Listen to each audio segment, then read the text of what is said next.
हम मजे करते हैं। हम उन्हें तुम कह के पुकारते हैं और वे हमें अपना कह के पुकारते हैं। आवश्यकता है कि काम आ जाओ और कुछ मत जाओ, यही कर्म योग है। मेरा कुछ नहीं, मुझे कुछ नहीं चाहिए, ये ज्ञान योग है। और केवल भगवान ही मेरे हैं, यही भक्ति योग है। मूर्खता का अर्थ है जो हमारे बस में नहीं उसकी इच्छा करना, और बेईमानी कि भगवान की चीजें जो भगवान जब चाहे तब ले सकते हैं उन्हें अपना मानना। नारायण नारायण नारायण नारायण नारायण नारायण। बहुत अच्छा भाई। और कोई लिखता है क्या जो सुनाना चाहता हो? अच्छा, फिर रामनारायण जी से कहानी सुन ले। हाँ, रामनारायण जी कहानी सुनाइए।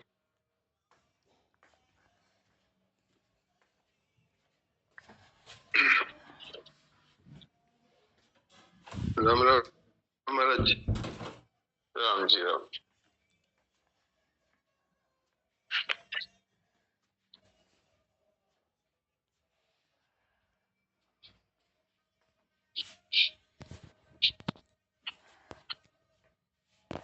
भरण पोषण के लिए संत जयदेव जी को कुछ सामान दिया था। जयदेव जी सामान लेकर घर की ओर बढ़े। उनका मन निरंतर भगवान में लगा रहता था। मार्ग में उन्हें 4 डाकू मिल गए। वे उन पर टूट पड़े और उनके दोनों हाथ और दोनों पैर काट करके उनको कुएं में डाल दिया। और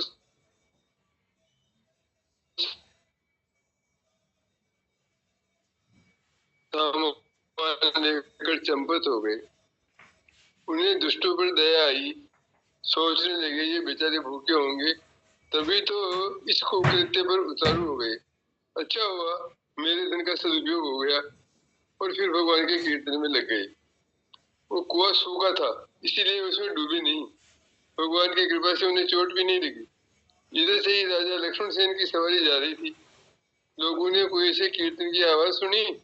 राजा को जब पता चला कि कुएं में विपत्ति का मारा कोई पुरुष है, तब उन्होंने तत्क्षण उनको निकलवाया और उनकी चिकित्सा के लिए देश ले गए। राजा भी पारखी थे। संत की ऊंची स्थिति समझने में देर नहीं लगी। वे जयदेव जी के भक्त बन गए। राजा ने उन दुष्टों का परिचय पूछा, किंतु संत ने बात फेर दी। वे नहीं चाहते थे कि लूटने वाले को कोई कष्ट दिया जाए। संत जयदेव जी जितने भगवान के प्रेमी थे उतने वे विद्वान भी थे।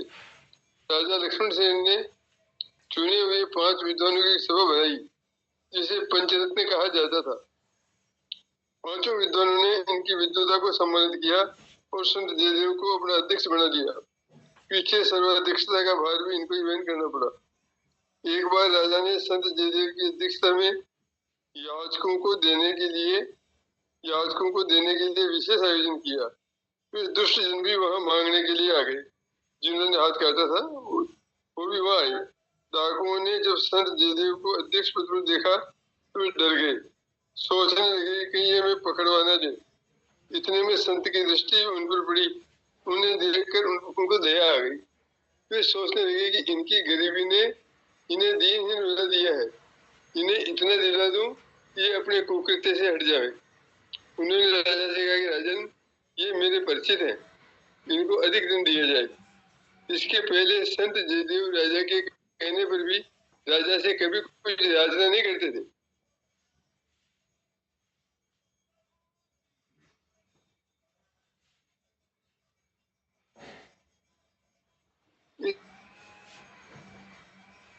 इस बार उनके मुख से इस तरह की बात सुन के लिए अपने नौकर भी साथ दिए। इस विशेष सम्मान से सबको बड़ा ताज्जुब हुआ। सोच रहे थे कि इन व्यक्तियों का आखिर जयदेव से संबंध क्या है।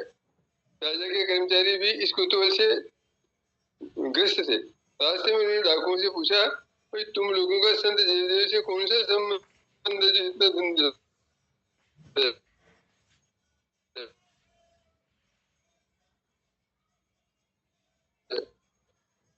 दुष्ट अपनी दुर्ग यहाँ एक साथ काम करते थे। वहां इसने बहुत ही घृणित पाप किया था, जिसको हम अपने मुख से कहना नहीं चाहते। राजा ने इसे मृत्यु दंड दिया था, किंतु हम लोगों को दया आ गई और इनकी जान तो बचा दी। केवल हाथ पैर काट करके राजा को इनकी मौत का प्रमाण दे दिया। इसी उपकार के बदले इसने हमारे साथ ये व्यवहार किया है। दूसरे हमको इसीलिए सम्मानित किया है कि हम इसके पाप का भेद नहीं खोलते हुए। बस जो ही उन दुष्टों का वाक्य समाप्त हुआ, त्यों ही धरती फटी और सब के सब उसमें समा गए। ये विलक्षण घटना देख सेवक भी हक्के बक्के रह गए। सब सामान राजा के पास लौटा दिया और ये घटना भी राजा को क्या सुनाई। इसे सुनकर राजा भी विस्मय अभिभूत हो गए।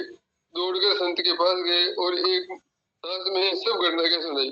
सुनते ही जयदेव जी रो पड़े। उन दुष्टों की उस दुर्गति से संत को बहुत कष्ट हो रहा। संत को रोते देख करके राजा को आश्चर्य हुआ। थोड़ी ही देर बाद सब लोगों ने देखा संत जयदेव के दोनों कटे हुए हाथ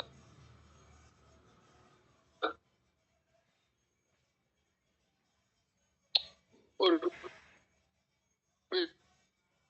पैर फिर से निकल करके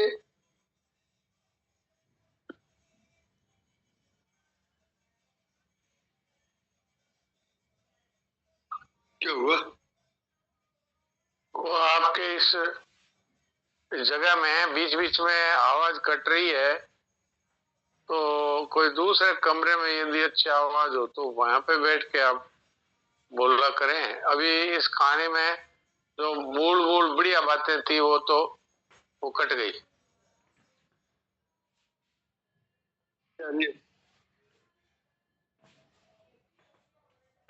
नहीं, आपके यहाँ से जो आवाज आ रही है मेरे पास वो कट कट के आ रही है आपकी आवाज। मेरे यहाँ से सब ठीक।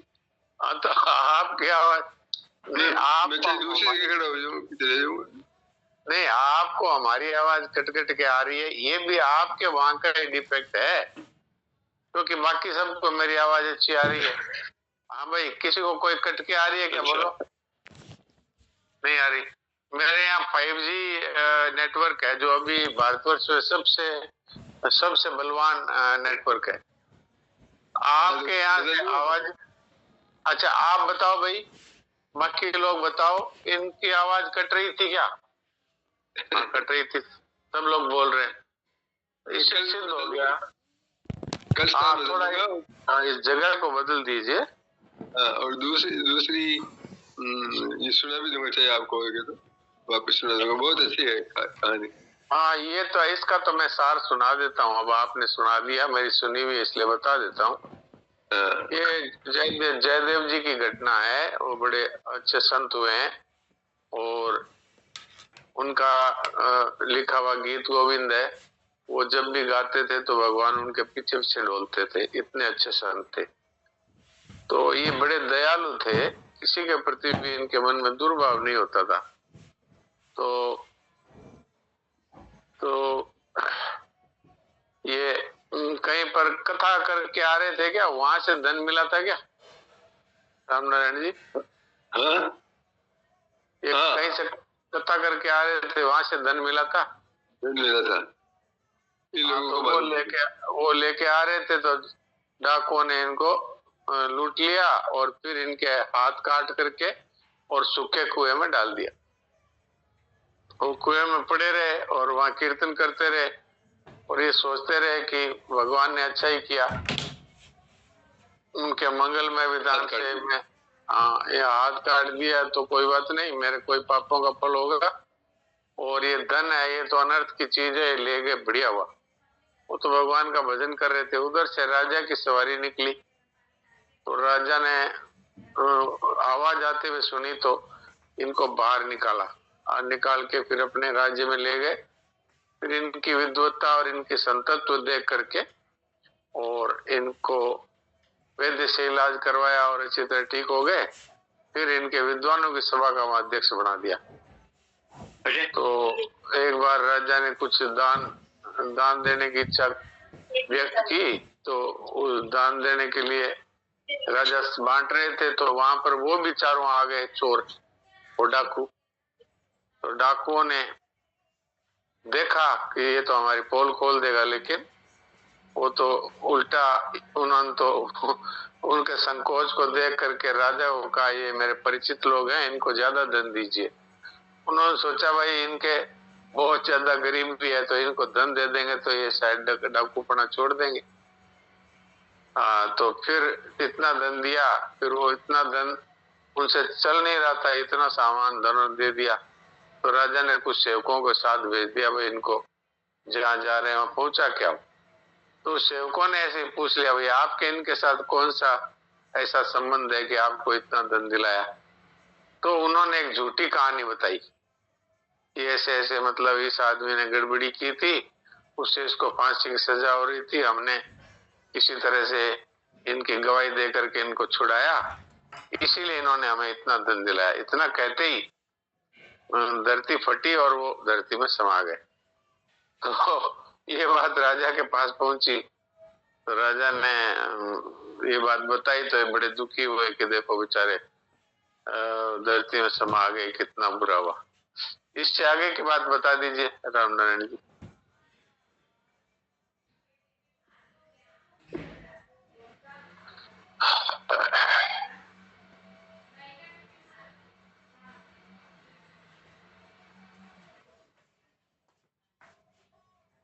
संतों की ये खास बात है कि जो तो को कांटा हुए ताई वो तो फूल।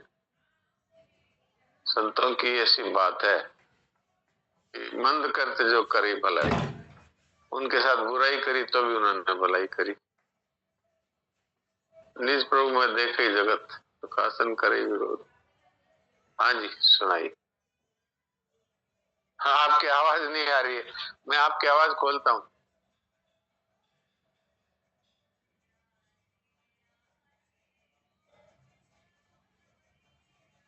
हाँ, अब आपकी आवाज खोलिए, आवाज खोलिए फिर बोलिए।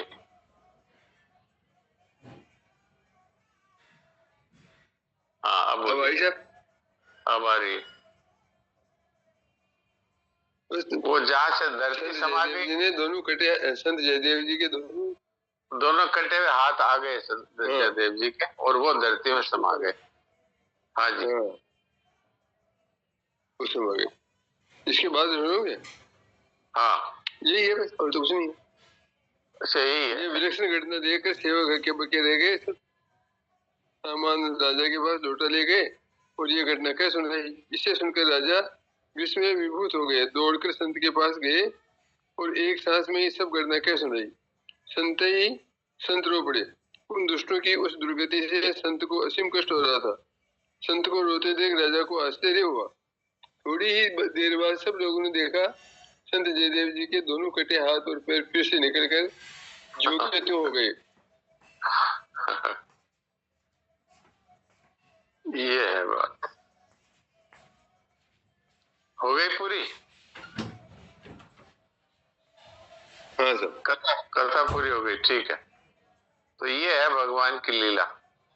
संतों के लिए भगवान सब समय हाजिर रहते हैं और ये एक समाज के सामने ये बात रखी कि देखो इतना नुकसान करने वालों के लिए भी संत के हृदय जो है वो करुणा से भरा हुआ है। तो अब किसी का कोई प्रश्न हो तो प्रश्न करो भाई।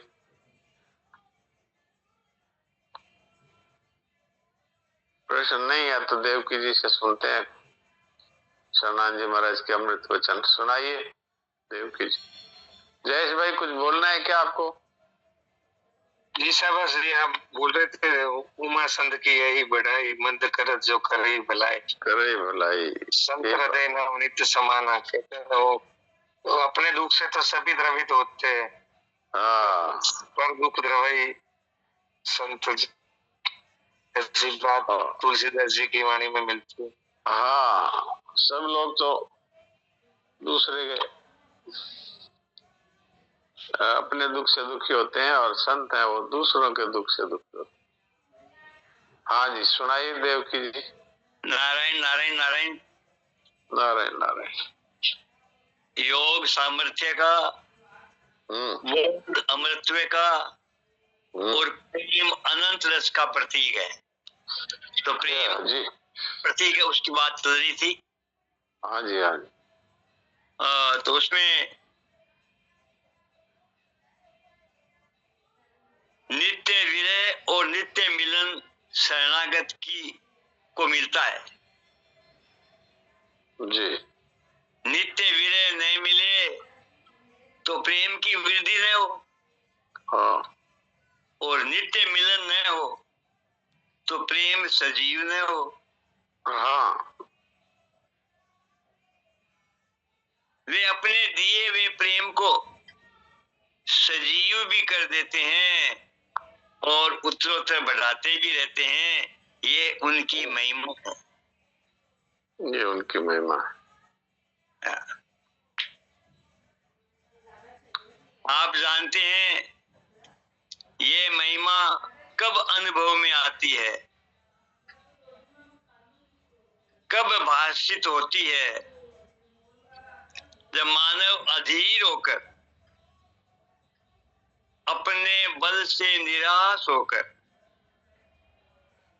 केवल ये सोचता है कि कोई अपना होता और मुझे अपना कर मेरे ताप को हर लेता, मेरी व्यथा को हर लेता, मेरे अभाव को हर लेता, इस निरस्ता को हर लेता, इस भय को हर लेता, मुझे अभय कर देता, मुझे सरस कर देता, मुझे अपना लेता।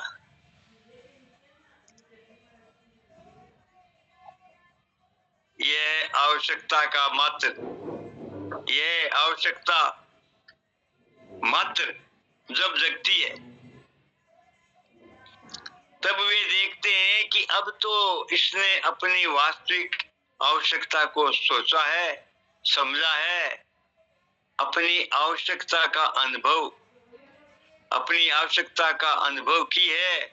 तब उनकी अनुपम लीला ऐसी विचित्र होती है कि देखते ही बनता है।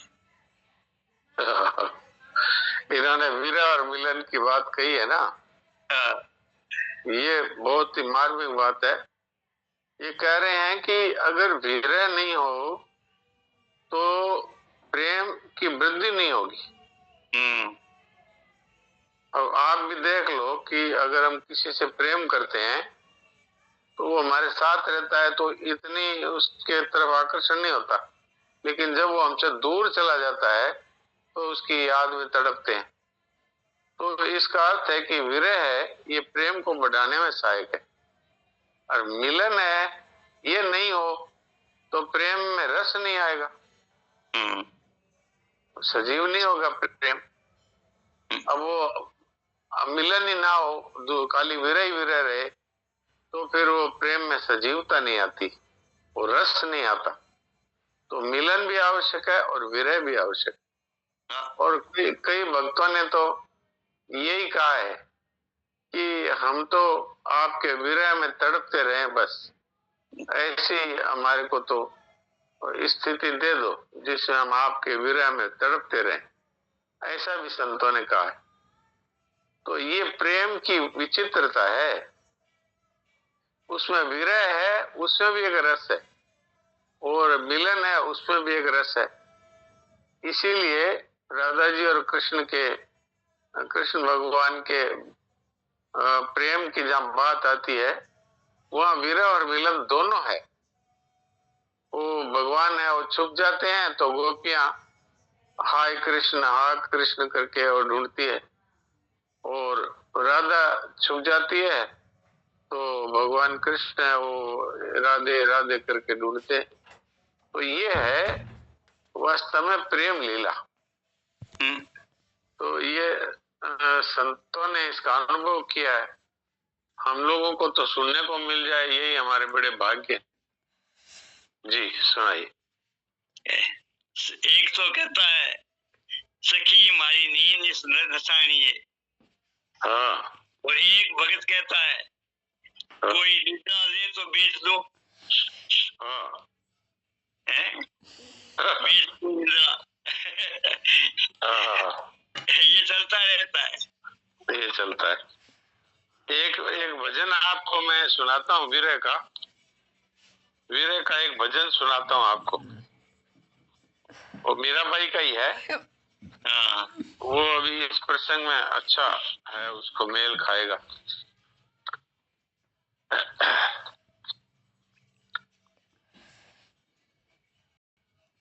वो मैं आपको सुनाता हूँ।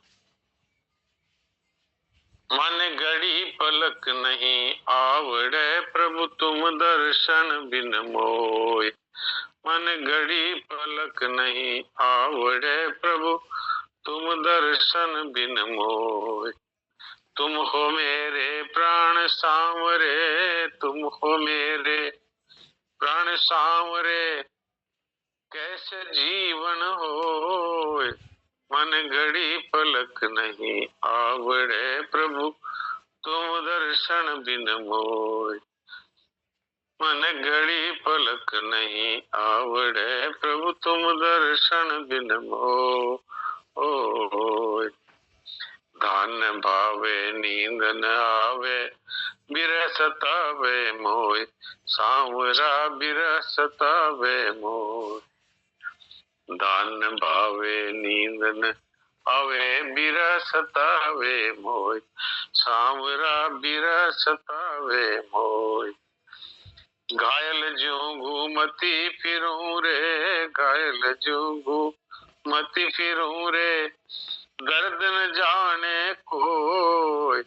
मेरो दर्द न जाने कोय। मन घड़ी पलक नहीं आवड़े प्रभु तुम दर्शन बिन मोय। मन घड़ी पलक नहीं आवड़े प्रभु तुम दर्शन बिन मोय। दिवस तो में खाए गवायो ऋण गवाई सोय। दिवस तो में खाए गवायो ऋण गवाई सोय। सांवरा ऋण गवाई सोय। प्राण गवाया झूर तारे, प्राण गवाया झूर तारे, नैन गवाए दिया रोय। मन घड़ी पलक नहीं नैन गवाए दिया रोय। मन घड़ी पलक नहीं आवड़े प्रभु तुम दर्शन बिन मोय। जो मैं ऐसा जानती रे प्रीत किया दुख होय। जो मैं ऐसा जानती रे प्रीत किया दुख होय। नगर ढिंढोरा फेरती रे, नगर ढिंढोरा फेरती रे, प्रीत न करियो कोय। मन घड़ी पलक नहीं आवड़े हरि तुम दर्शन बिन मोय। मन घड़ी पलक नहीं आवड़े प्रभु तुम दर्शन बिन मोय। पंथ निहारूं डगर बुहारूं उभी मार्ग जाऊं। सांवरा उभी मार्ग जाऊं। मीरा के प्रभु कब हो मिलोगे, मीरा के प्रभु कब हो मिलोगे, तुम मिलिया सुख होय। मन घड़ी पलक नहीं आवड़े प्रभु तुम दर्शन बिन मोय। तुम हो मेरे प्राण सांवरे, तुम हो मेरे प्राण सांवरे, कासु जीवन होय। मन घड़ी पलक नहीं आवड़े प्रभु तुम दर्शन बिन मोय। मन घड़ी पलक नहीं आवड़े प्रभु तुम दर्शन बिन मोय। नारायण नारायण। ये विरह गीत है मीरा जी का। तो ये मेरे को याद आ गया कि आज तो ये प्रसंग है विरह का, तो आपकी सेवा में रख दिया। अब सुना दीजिए आप। तो ये विरह और मिलन का खेल चलता रहता है भक्त में और भगवान में। जी सा आंसू सूख गए, क्या करे अब। आंसू भी नहीं आते।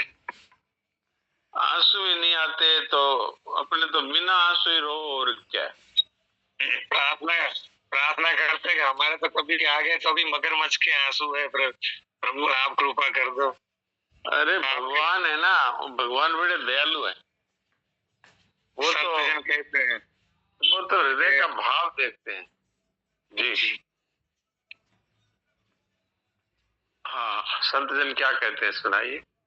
संत जन कहते हैं यही कि आपके विरह में तड़पता रहो, आपके प्रेम में तड़प, आप सुख में रहो, आनंद में रहो, आपको मेरी याद भी ना आवे जैसे आप पीड़ा में हो। हाँ सही बात है, कहीं आप में याद में नहीं। दुख कहाँ से आ गया?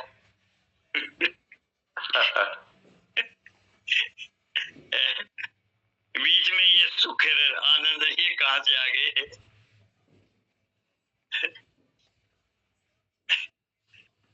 वो शरणानंद जी की बात आप सुनाते हैं ना, कहते हैं कि वो प्रिय, मेरे प्रियतम दुखी ना रहे, उसको पीड़ा नहीं होवे। हाँ, तो याद नहीं आया जिससे उनको पीड़ा हो। मैं भले मेरी याद में कहीं उनको पीड़ा नहीं हो जाए। तो संतों के भाव हैं, हम लोग तो इन भावों को सुनकर के ही पवित्र होते रहते हैं।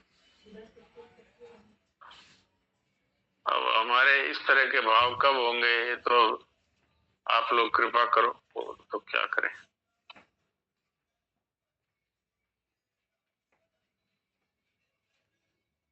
तो अब समय होने वाला है, तो थोड़ी देर के लिए भगवान के विरह में डूब करके अचिंत्य हो जाए, और क्या।